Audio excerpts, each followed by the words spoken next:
Kroger Delivery has one mission: to deliver the freshest food right to your door. That's why our drivers are pros.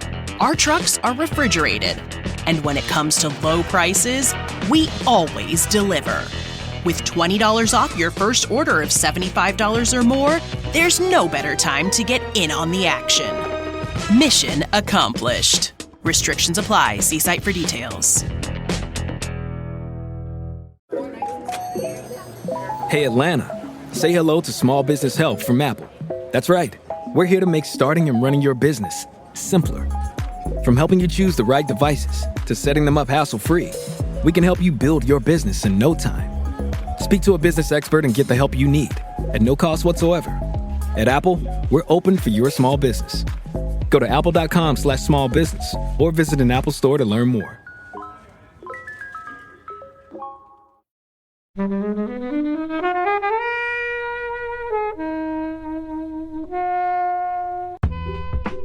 From the first time I saw that trailer, I knew that we were going to be treated to something really, really special. And I'm glad that it lived up to every second of deranged nonsense. You'll never see anything else like it. I mean, it's demonic, isn't it? It's insane. CGI artists said that they had 6 months to work on the trailer and 4 months to finish the film. And one of the designers working on the film said there was a cut, a fabled cut, where they had CGI bumholes on the cats. Don't know how true that is, but I'd like to think that it is in a vault at Universal somewhere, never to be released. Whatever his next film is, though, it'll get to say, from the director of Cats. Yes. Welcome, everyone, to Flixwatcher Podcast. I'm Kobe. Today I'm joined by Helen. Meow. Oh, good Lord. Josh. Hello. And Sam. Hi. And we're going to be talking about cats.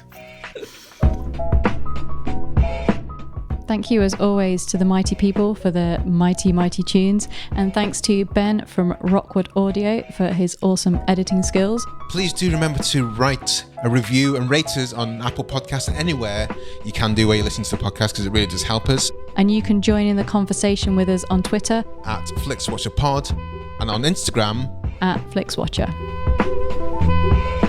Hello, film fans. Welcome to Flixwatcher Podcast. Joining us remotely today, we have Sam and Josh. If you could please say hello to our listeners and tell them a little bit more about who you are and what you do, please. Hi, I'm Sam Clements, host of the 90 Minutes or Less Film Fest podcast, a podcast that celebrates films under 90 minutes long, and occasionally I'm let out of the under 90-minute film cage to talk about over 90-minute long films, which we'll be doing today, and I'm very pleased to be doing so. Also, Sam, the holiday season podcast, you might want to say a little bit about that as well. I also host a podcast all about Nancy Meyers' Christmas film, beloved Christmas film, The Holiday.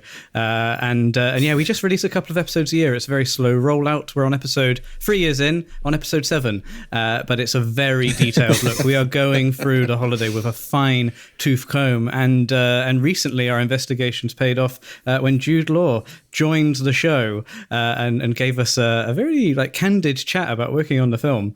And Nancy Meyers, the film's writer and director, also joined us. But didn't join us on mic. She would only send answers via email. So that was amusing in an audio format. But brilliant, you know, is exactly what I wanted from Nancy, and she was very generous to do that.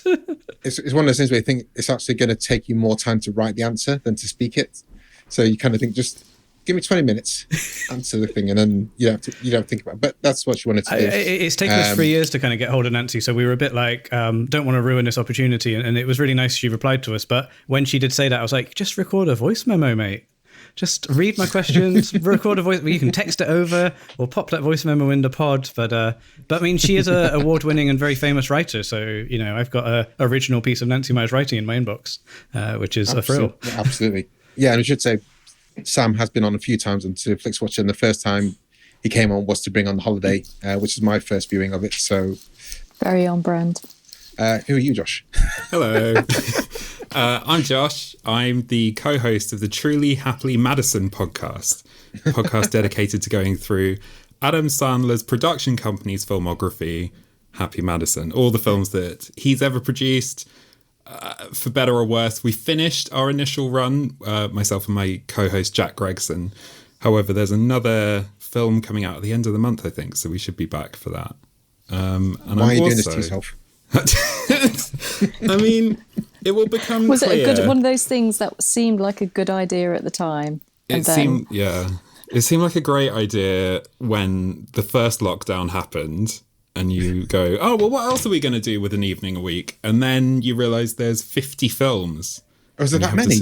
Wow. Well, it was like 47, 48 or something. It took us an entire year to go through them with a couple of special episodes, and it was grueling by the end. But yeah, no, I mean, great experience. Rather you than me, I've seen a handful of Adam Sandler Happy Madison films, and his best films tend not to be in the Happy Madison banner. They tend to be done by other people, and he's a part of them. So would agree. Although a lot of love for the week of on our podcast and in my brain. So strong recommend. There is a podcast called The Worst Idea of All Time, which I love them. I love them so much. Well, is it Sex and the City 2 they were going through? I had to stop because I just couldn't deal with it anymore, but it was insanity. They did Sex and the City 2. They did another top Happy Madison production, Grown Ups 2, which we on the pod absolutely love and have a high appreciation for it. And I think around the time that this came out, they did a little mini-series on today's film where they went and saw it in the cinema every day for a week. So yeah, it's a proud tradition that we join, I feel. Yeah. Today and in Bad Idea podcast. Well, we're here talking about potentially bad ideas. We're talking about cats, which is your choice, Josh. Yeah. So can you tell us, first of all, why you chose cats? And then I'll bring a countdown timer up, and you've got 60 seconds to explain the synopsis. It might take a second. It might take years, ideally. But tell us why you chose it, first of all. I mean, I like to think that it chose me. And by it, I mean Petros. That's true. Host of the Caged in Coppola Connections podcast, who nominated me when I saw, that you two were talking about maybe doing an episode on cats as it was new on service. And yeah, I mean, this is one of my favourite films of all time. That might not be true. We'll see. This was my 5th viewing of it, and it never gets old. Again, a lie. We'll get into it later. But it's phenomenal. From the first time I saw that trailer, I knew that we were going to be treated to something really, really special. And I'm glad that it lived up to every second of deranged nonsense. Yeah. It's just, you'll never see anything else like it. And synopsis timer starts now. Cool. A young cat, Victoria, is dropped in the middle of London and instantly gets inducted into a cult of Jellicle cats, who just so happen to be competing to be reborn into another Jellicle life by their Jellicle leader, old Deuteronomy. To earn their death, each nominated cat must sing a song explaining their name and what kind of cat they are. However, Nasty Cat McCavity, the Napoleon of crime himself, decides to kidnap all the potential Jellicle choices in an attempt to guarantee his passage to the Heaviside lair. Welcome to Tom Hooper's Andrew Lloyd Webber's Cats. I mean, fair play. Now I actually understand what's going on in the film. Okay. There's also no plot. That's the simple solution. But you know, I mean, Sam, you. I know you and Simon Renshaw, also former guest on this podcast. You guys seem to like it, but I don't know if you're poking fun of it or you actually like it. So let us actually know where do you fall. I think the sort of you so bad it's good, or you love it to hate it, that sort of stuff. I feel like that's just part of film culture, and there's no shame. Some of my favorite movies are films that I sort of hate watch along, or sort of see the funny side too. I think with Cats, genuinely curious, because that trailer that launched maybe a year before the film came out was so intriguing. And like when they announced they were doing this film, everybody was like, well, how are they gonna make the cats? Will it be people in leotards like it is on stage? And I don't know if you remember, there was alongside the trailer, and maybe even before the trailer, because they really didn't want us to see the cats, they released a feature where Tom Hooper talked about digital fur technology.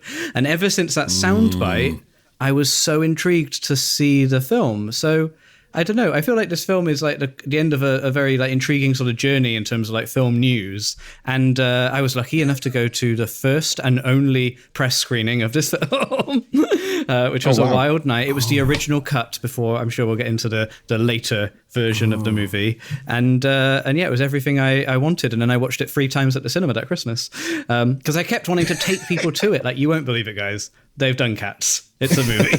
We can go. Yeah, and when lockdown happened and we were all feeling a bit glum, I put Cats on a couple of times. I think this was my 6th or 7th watch, maybe, for the pod. Holy shit. I've watched this film way too many times. Also, I don't think it's very good, but I love watching it. I mean, I think there's just other films. When you're saying 6 or 7 times for a film that categorically isn't good. I mean, having said I've watched The Room 4 times, maybe, and that's ostensibly a poor film, but a couple of times I saw it was at the Prince Charles Cinema, in which case that is an event that happens, and you should, if you like The Room and enjoy it for its nonsense, then watch it with other people at the Prince Charles Cinema, and it'll be the best night of your life. So the version you saw is probably the bumhole edit. Apparently the bumholes never got released, so there was this really? Because I mean, if you're listening to this and you haven't seen Cats, please, it's on Netflix. Pause the podcast and go and watch Cats. But they're quite like, it's a weird design. They're humanoid cats. They sort of look like cats, but they kind of have the anatomical structure of people. They're not like cat proportions. And anyone who owns or sees a cat knows that it loves to show you its butthole. That's a favourite thing cats like to do. And, the camera's everywhere in this movie. It's roving around. So there was sort of a lot of comments like, it's kind of weird, the cats don't have buttholes. And one of the designers working on the film said there was a fabled cut, where they had CGI bumholes on the cats. Don't know how true that is, but I'd like to think that it is in a vault at Universal somewhere, never to be released. Rated 18. Yeah. Because they're basically naked for the film, but some do wear clothes. Very odd. Yeah. Well, it says some wear clothes, but some have shoes on. Yes.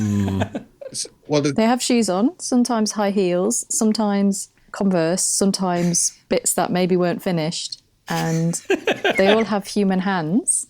And sometimes they wear fur that they can unzip and put back on. That's what I mean. That's the bit that confuses me, is the clothes. Is it skin clothes, or is it, because like McCavity's got a fur coat, fine. Mr. Mistopheles has a hat and he's got his waistcoat. But then are the fur coats made of cats though? Jenny Anydots has what she looks like is her normal skin, and then she peels it off to have like a weird waistcoat underneath, and you're like, which is your real skin? Helen, you're a big fan of cats. You go by the name of Helen, cat film fan. How many times have you seen Cats in this guise, and were you happy about it? I've only seen it once. I don't know whether the opportunity arose for me to go and see it at the cinema. I think maybe. So you did see it in the cinema? I didn't know. So you've only seen it once. I've only seen it once for this. For this special moment when it came on Netflix and you answered the call, Josh, to bring it. I knew it would be a special moment that it was waiting for me. I mean, it's demonic, isn't it? It's insane. You think you go into it thinking, I've seen the trailer. It can't be that bad. It can't be that weird. But no. And there's weird bits because it's a sung through musical, so there's no kind of explanation about anything at all. So it is just, you're straight in with the singing cats.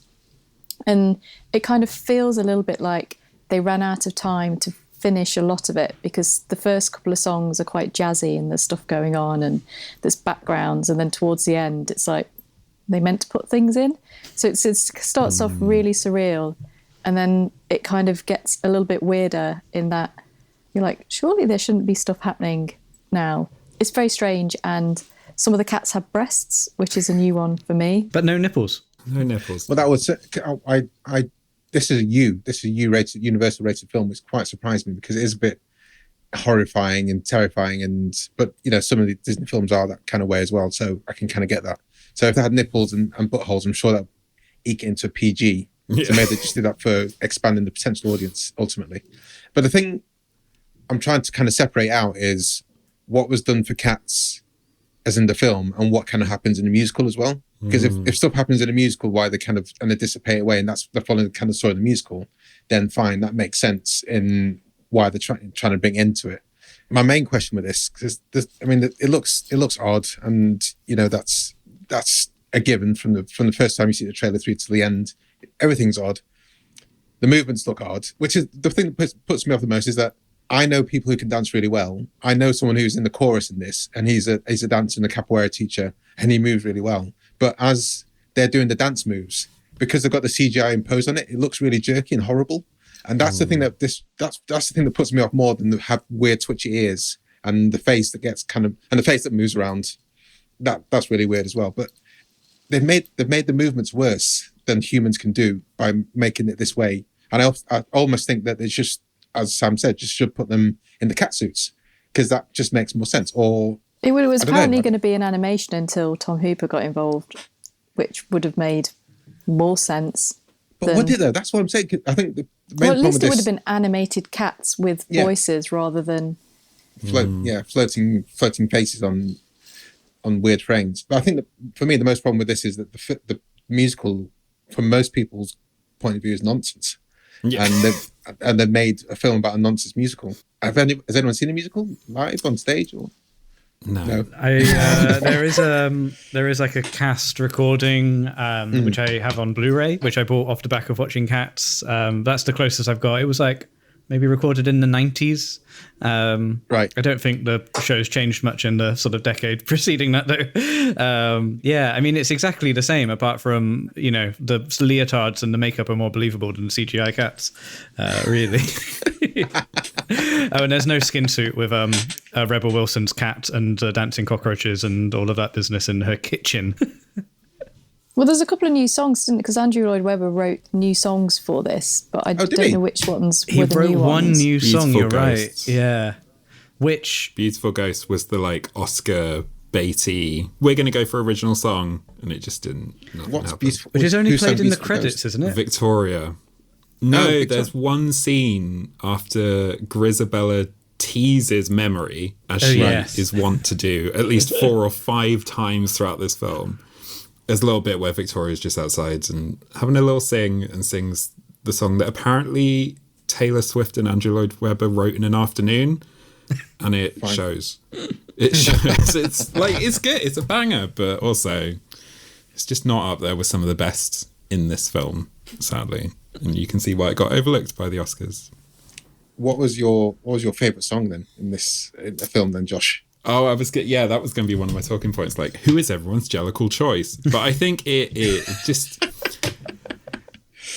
First of all, what is a Jellicle? It annoyed me, and I know it's wait, let me see. I've got something. It's a Jellicle. So while you're looking it up, does anyone want to guess, or does anyone know how many times the word Jellicle is mentioned? Oh my god! Oh, that's a good question. It must be upwards of 50, 100. So you're going 50. I'm going to go 50. 100. Is that your final answer? No, I feel like I should stick with my first choice, even though I feel like I've undersold it. But I'm going to go 50. Josh, I'm going to go 69, just because. Yeah. Kobe? I said 328. None of you right. It was 128, apparently. Wow. So you should have gone with 100. 128. I've Googled what a Jellicle cat is. I've come up with nothing. I tried, but yeah. I feel like it's like just another nonsense word. Like the film is full of nonsense, and that's just part of it. Like, I don't know, is it just a nice cat, or is it like it's just nonsense? You don't. I mean, I think the joy of the film is, you know, it's left logic behind at the front door. I know, yeah. Yeah, that's the thing. If I'm trying to find logic in things, and the thing I'm stuck on most is what is a Jellicle cat specifically. But then also it's like, Deuteronomy says to Victoria at the end, "You truly are a Jellicle cat," and she's like made up with that. So it's like, I think it's that thing. If you say it with conviction, indoctrinated. people will believe you. You know, if it's Judi Dench, you'll listen, even if she's just saying gobbledygook. Yeah, I see. I've just had an epiphany of what a Jellicle cat is, and only because I watched Matrix Resurrections the other week. I think Jellicle cats are like normal cats that you see in the world. They're in the Matrix, you know. But once they realise that they are in fact a cat, and they recognise themselves for what kind of cat they are, like, oh, they're a magical cat, they're a mischievous cat.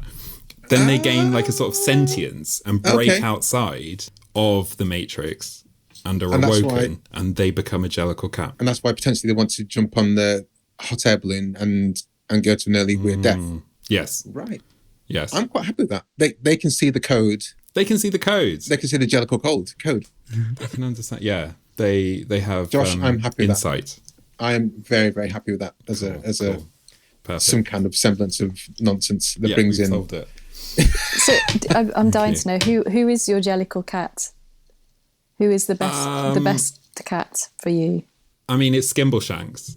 Which one's that? The railway cat, Skimbleshanks. Now he's the cat who is wearing red trousers and braces and a nice hat.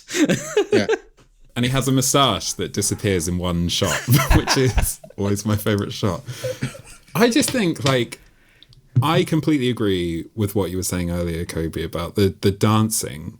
Because in that scene, in the orgy scene, like where they all do the ballet, I'm just watching them being like, these are some incredible moves, but they just don't have any weight or heft to them, and they don't feel like, they just don't feel natural. And there's all these amazing dancers on stage, I mean on the screen, who are just, they're going to waste basically. But Skimble, I don't know if it's the trousers, they just give him that sense that he is a solid mass, and then he has that little tap dancing bit. I remember when I saw that in the cinema, like, it just goes through. I had a similar visceral reaction when I watched Dune, and it goes to the Sardaukar land. I hope that's not a spoiler bit. There's a bit of throat singing there, and I remember that like punched through my soul. And so did when Skimble does this little does some tap dancing that is kind of like a train. I thought that's very clever of Andrew Lloyd Webber there to make something sound like something else. They probably just thought, we can't CGI this. You do your tap dancing stuff, and we'll film you from the waist down and that's why he's got the trousers. Yeah, exactly. I like it. That makes total sense. And I also like that all the other cats are kind of like, they're a lazy cat, they're a skittish cat, they're a naughty cat, but this is just a cat that hangs out on a train. Like, it's got nothing. There's no. But it still happens to make one of the best songs in this show, I think. Is it a giant train or a really small cat, though? Impossible to say. Science isn't... Right, yeah. Like the mice. The mice in that scene, and in all scenes... They're not the right size, are they? They're not the right size. They're like a human... It's like... Anyway. Mice versus cockroach sizes. Well, it is wild. Like there's no continuity there. It feels like, and it probably was made by very different teams all across the world at different VFX houses, and they all had their own rulers. I mean, yeah, I was looking at some stuff earlier that was about like CGI artists said, this is IMDb trivia. CGI artists said that they had 6 months to work on the trailer and 4 months to finish the film. Just feel really sorry for them. Incredible. Yeah, I feel so sorry for them. I mean, the thing is, if the film was hitting the mark, you wouldn't really care, and that's why it just shows you that. And the bit with the scale for me, I was like, I can't be asked to look in. I can't be bothered, because there was a trailer breakdown of why it was nonsense, and the scale was one of the big things. But when James Corden cat, I can't remember what his name was, Blusterford Jones. Blusterford Jones. Yeah. It's not skin when and he bones. was eating foods of different sizes that made no sense to him, that's when it kind of was like, just in this one song you can make the things the right size. If he's gonna have a chicken drumstick, make it the right size. They can't be the same size as the size of steak. That makes no sense. It's that kind of nonsense. Anyway, I'm going too far down. Sam and Helen, your Jellicle choices or favourite songs? I'm gonna jump in. I do think Josh has absolutely pulled a blinder there. Skimbleshanks, the Railway Cat song, is the best song in the film. That is an absolute fact. It is. And I mean, the cat, I don't know. I don't know if he's my favourite cat, but he's got a banger of a song. And on all of the questions about how big those railway sleepers are that he's dancing on and how small he is come into my brain every single time. Yeah. I think close second for me is, I just think it's Dench, isn't it? It's old Deuteronomy. She is the matriarch cat. She is the longest serving cat in Catland. And also she's wearing talking about clothes, she's wearing kind of a fur coat, which is part of her body. And her wedding ring, let's not forget that. Wedding ring, yeah. So which cat is she married to? It's I mean, I love Dench, and I love that she carries on, 85 years old, she's going to be in Cats. Sure, why not? It's her and Ian McKellen who have no need to be in this film whatsoever. And they're both like, yeah, fuck it. And they're not in it. I thought they were just going to be, each cat was going to be in for like 2 minutes and sods off, but Dench and everyone who's in it's in for quite a long time, actually. They won't let them Apart leave. from maybe Rumpelteazer and the twin ones, Rumpelteazer and I can't remember the name. Mungo Jerry. Yeah, Mungo Jerry. Well, yeah, it's like I kept thinking that Jason Derulo was only on set for like one day, but if you look in the background of like every shot, he's there. He's there contributing smiling. something. But maybe it was just one day and they just got him from all the different angles and they just superimposed them. Oh, they could have done. Yeah. Helen, what's your Jellicle song or Jellicle cat or favourite song or whatever you want to call it? I mean, there's just a lot to choose from, isn't there? I just also want to say, so my cat is most like Judi Dench. I think if my cat was in this film, she would be Judi Dench's character. Old Deuteronomy. So I think my favourite cat and my favourite performance are probably the same. So I think McCavity, because Idris is just brilliant in it. Like one of the weird things is the way that everyone is playing this so straight, and it's just like, it's another level of acting, I think. But Idris, for me, really becomes a cat in a way that some of the others kind of don't very much. Like Rebel Wilson is just like, she just isn't bothered about becoming the cat, whereas Idris, everything about him, he's become cat. He's cat. He is cat. And then it's the only song that I know, Memory, like the performance of Memory is very good for a song that is very average. It was quite moving. That's the typical showstopper song that everyone talks about, Cats. But again, that's the song that the one from Elaine Page sings it, doesn't she? Yeah, Elaine Page sings it. Woman from Pussycat Dolls, she was Grisabella. Beverly Knight, she played Grisabella, so that she could sing Memory. And I think if you got, I don't know, I don't think it's that big a song. I agree with Helen. That song that McCavity sings before he tries to blackmail old Deuteronomy into making him the Jellicle choice, along with the other cat. I thought that was the best. I thought that was the best set piece because it made the most of the fact that there were CGI cats and dancing around and leading up to a staircase. I thought this actually kind of makes sense. And of course, Idris Elba is a legend, and he does a good job, I think. Yeah, so McCavity and that song are my favourites. Did you like how every time he teleports out, he goes, McCavity? It's either he says McCavity or he says ineffable, which is something I think the guys on the Worst Idea of All Time podcast noticed after watching it 7 times in a week, that the word ineffable is used like 3 or 4 times in the film. Just for no reason. For no reason. Like, why? They hypothesized that Andrew Lloyd Webber just saw that word in the morning of writing it. Word of the day, toilet paper. And I agree. Yeah, just like, ineffable. Yeah, all right. But it's like that guy in what's that film with the Dread Pirate Roberts? Yes, yeah, the inconceivable. Yeah, he just found a word and he's like, I need to say this word. Yeah, exactly. It's that kind of vibe. It's and just... then Inigo Montoya's like, you don't know what this word means, do you? You just keep on saying it. You don't know what he's saying. You're just saying this word. I did want to ask something. Do we think this is the end for Tom Hooper? Because obviously prior to this, he was Oscar winning and drawing in the crowds. And I mean, this is interesting that if you kind of look at his films where he was kind of a director and then he moved on to being kind of a writer and director. In this, he's writer, director and producer, which probably should say that maybe he shouldn't have taken all of these 3 things on, quite possibly. I'd be surprised because he's won 2 Oscars for 2 previous films and he's had a fair crack at this whip, which is nonsense go anyway. And I think people have failed harder and come back stronger. I'll be very surprised if this is the last we see of Tom Hooper. I don't know.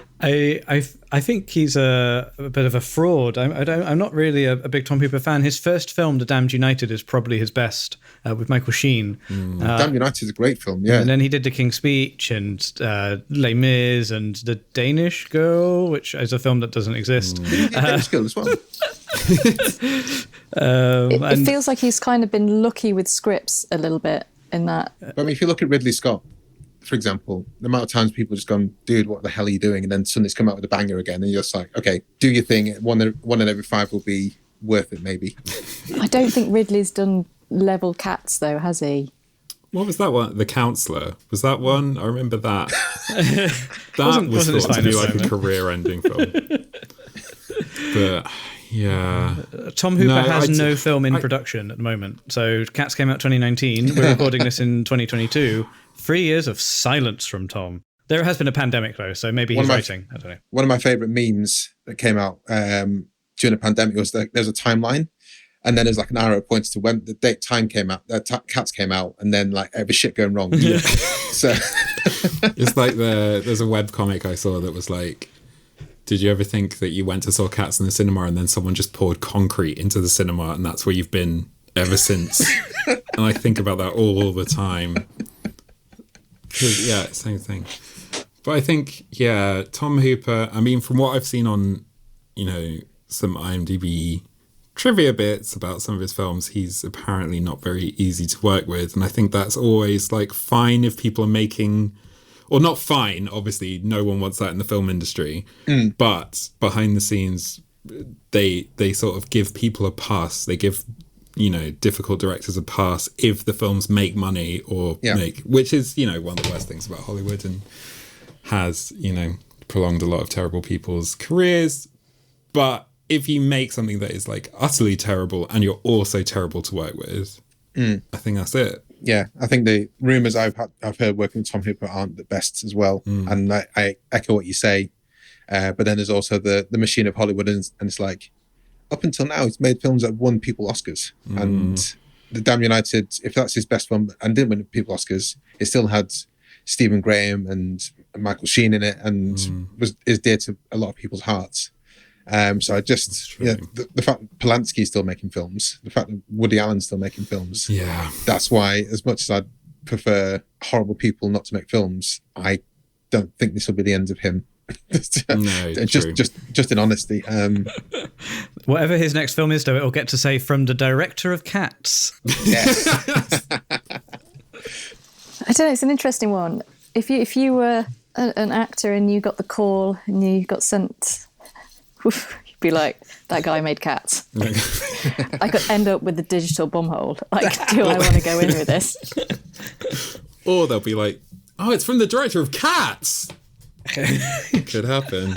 That's true. I mean, maybe he'll do The Room too, or maybe he'll be resigned to doing those kind of like pivot from the prestige picture into these very knowing, self-aware movies. Maybe he's having an epiphany right now whilst we're recording, which is why there's nothing on his upcoming slate, and he's rebranding himself as the fun guy. Yeah, it's all to play for. He's going to pivot to like Disaster Movie 2. Would watch, big films with big monsters in or something, giant shark movies. You could do musical movie. Well, guys, I think it's time to head to the scores.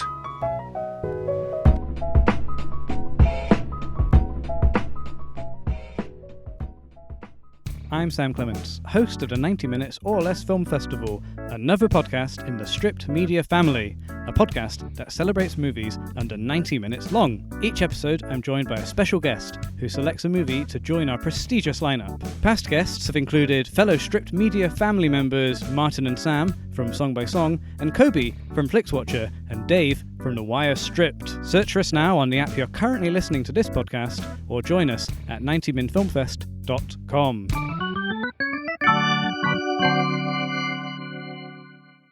Well, welcome to the Flixwatcher scores. All of our scores are out of 5. I really don't know how you're going to rate this. You may have decimal places if you wish, and we'll start with you, please, Josh, with your recommendability.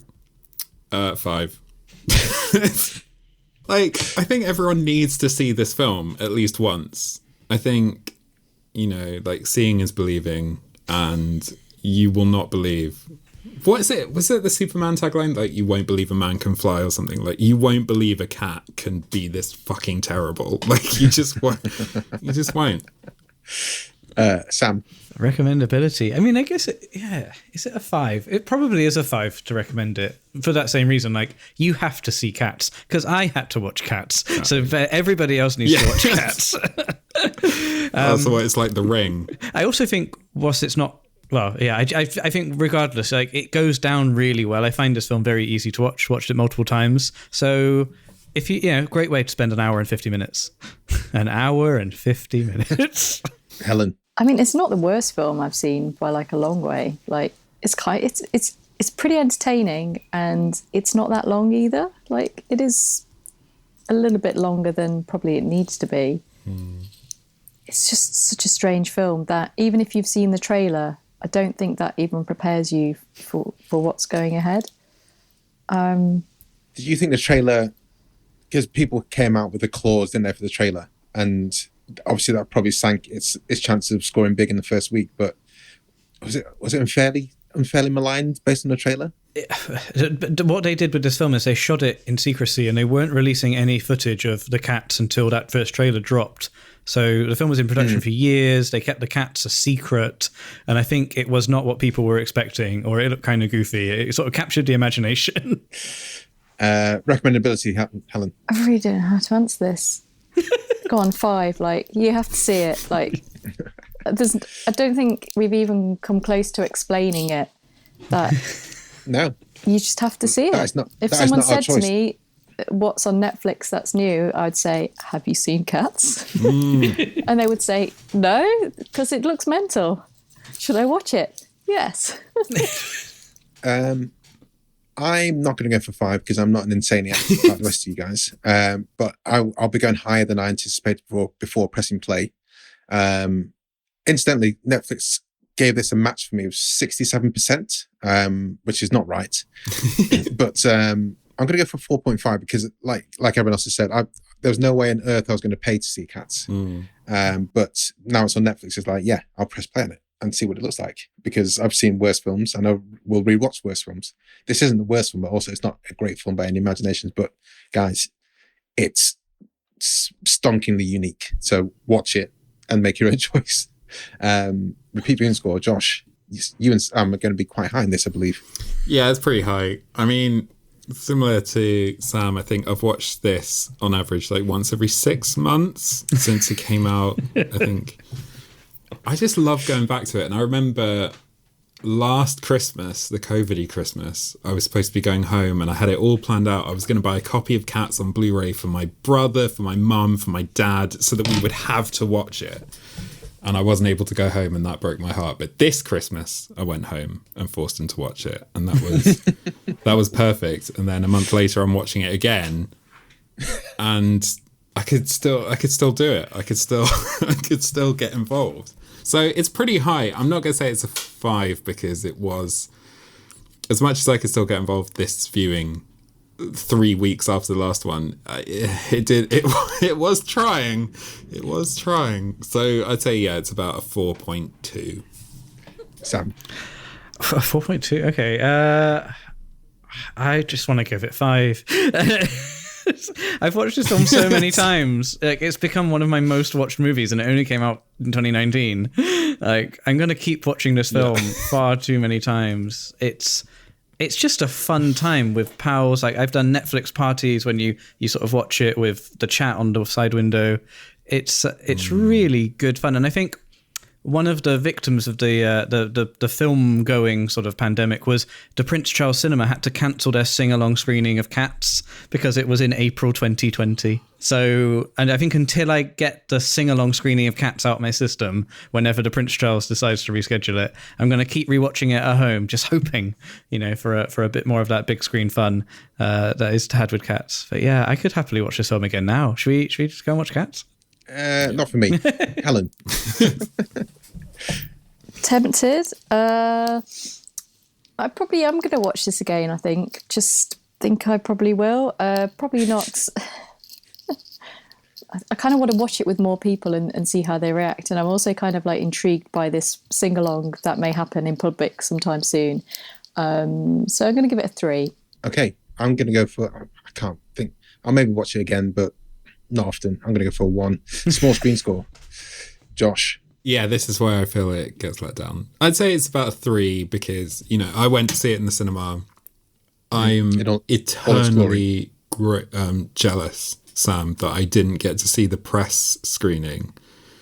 That I remember that day so vividly when all of film Twitter journos came out and were just tweeting about like, I have just seen the worst film you will ever see. And then it was like 2 days later, they updated it so that, the version I saw was the new one. And I've always wanted to see the old one.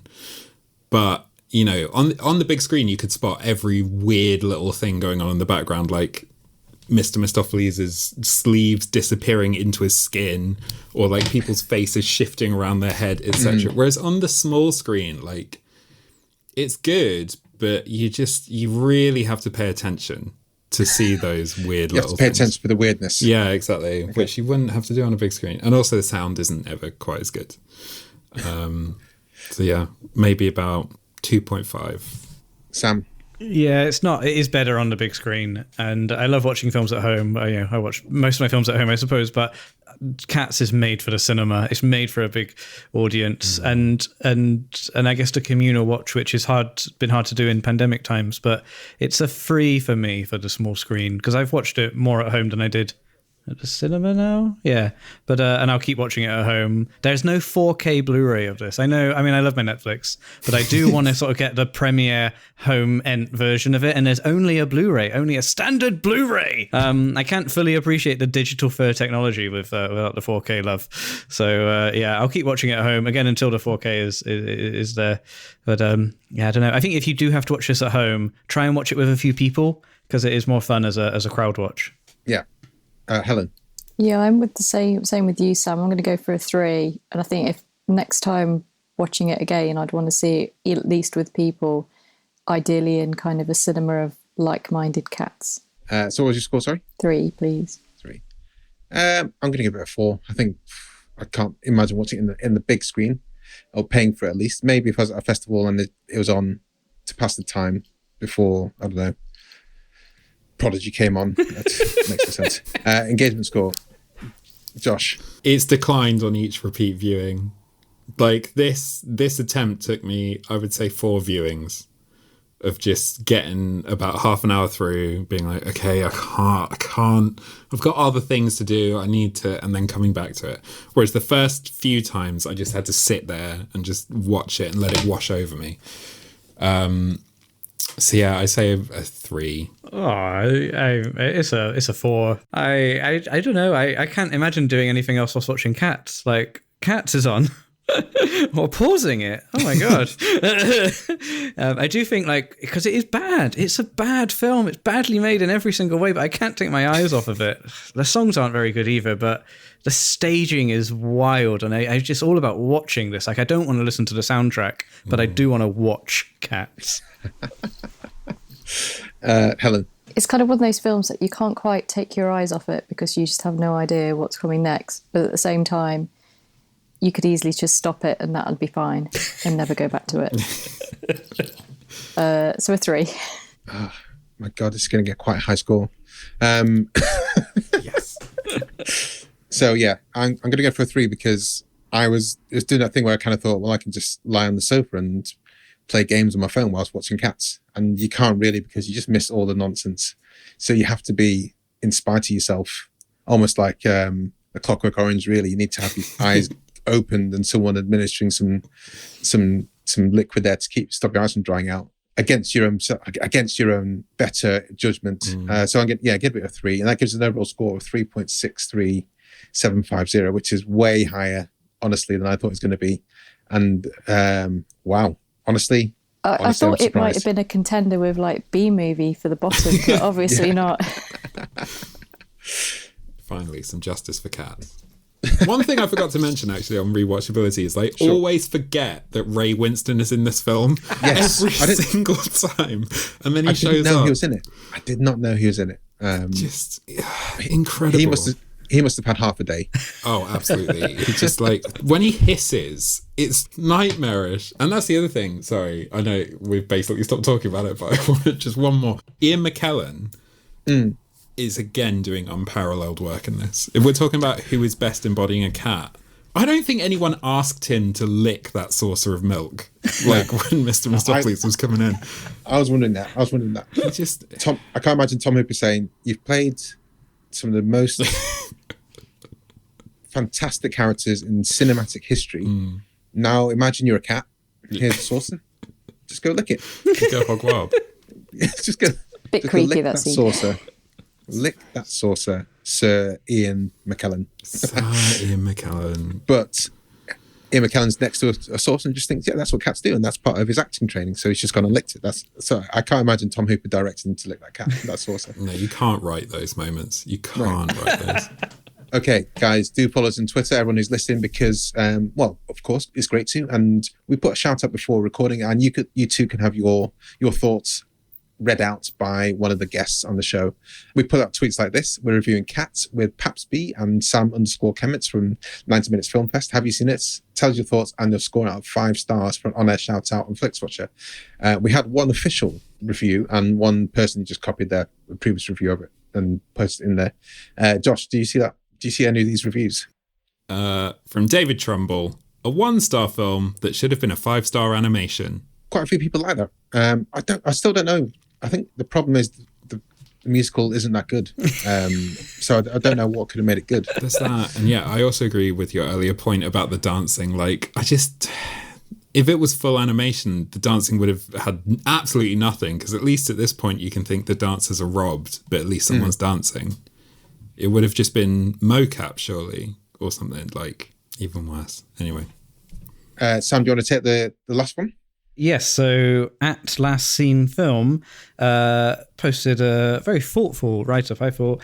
Cats 2019, The Secret Life of Pets meets The Island of Dr. Moreau, and with a similar bizarre internal logic to the Cars franchise. 1 out of 10. Guys, thank you very much for joining us. Can you just sign off quickly by telling us where we can find you online, and we'll say goodbye to the listeners. I've been Josh, and you can find me on Twitter, Instagram, Letterboxd at PAPSBY, at PAPSBY. That's at Papsby. Rhymes with Gatsby. And yeah.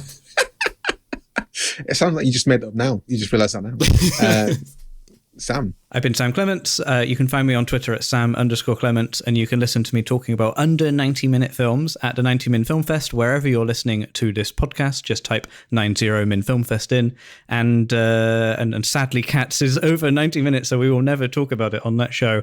And if you enjoy the work of Nancy Meyers, especially her film The Holiday, do check out The Holiday Season.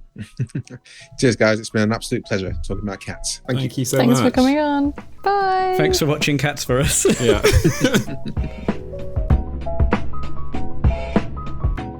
Enjoyed this episode of Flixwatcher Podcast? Why not leave us a 5-star review on iTunes? You can also follow us at FlixWatcherPod on Twitter, and we're at FlixWatcher on Instagram. Thanks as always to the mighty people for their mighty tunes, and Ben from Rockwood Audio for his awesome editing skills. If you're looking to get your podcast edited as sweet as this, get in touch with Ben, and that's Rockwood, ROKK Wood Audio. Tell him Flixwatcher sent you.